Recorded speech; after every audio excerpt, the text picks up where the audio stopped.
menso, dummy. You can barely read and write. You should just be happy with that. Stay in your place. You're not smart enough.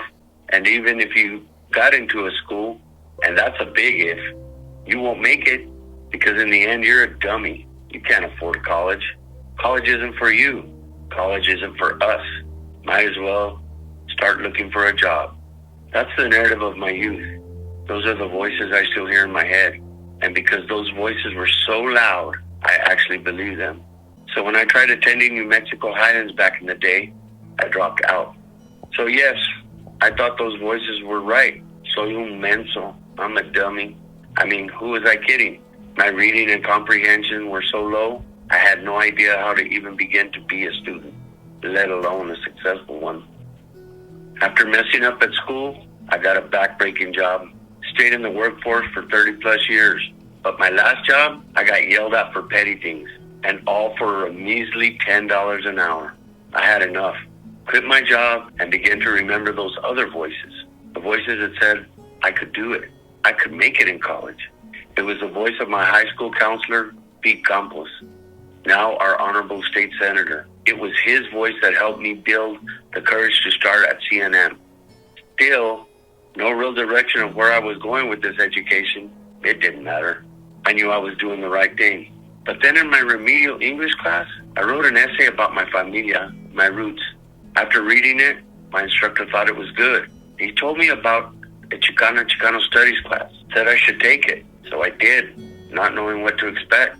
And man, it opened my eyes and my world. Why had I not been exposed to this? So I took an ethnic studies class that was offered at CNN as well. But it only left me hungry for more. It was those professors and classes that helped me learn about myself, my past, my history, my Chicano culture. Living on the borders and in the margins, keeping intact one shifting and multiple identity and integrity is like to swim in a new element. And that is exactly what I've been doing. All my life, I've been swimming, always looking from the outside. Am I white? Am I brown? What am I? Do I belong? Where? Always living in the borders and in the margins.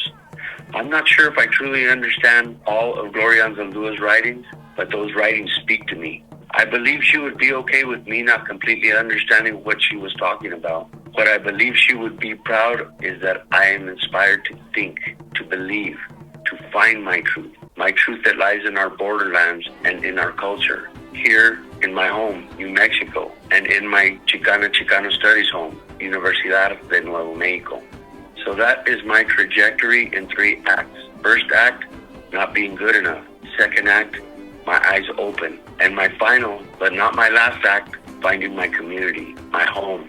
But in that search, I realized that I am not alone and did not have to do this by myself.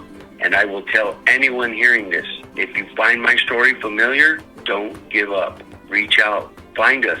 But always know that the faculty and staff of Chicana and Chicano Studies are here for you, just as they have been for me. We are here to help. I have never experienced so much support in my life or have so many people fully invested in my success and well-being. Because of them, and ultimately because of me, I will make it. I will succeed. And I guarantee if you seek them out, they will be there for you. They will help. Gracias, UNM Chicana and Chicano Studies. Gracias.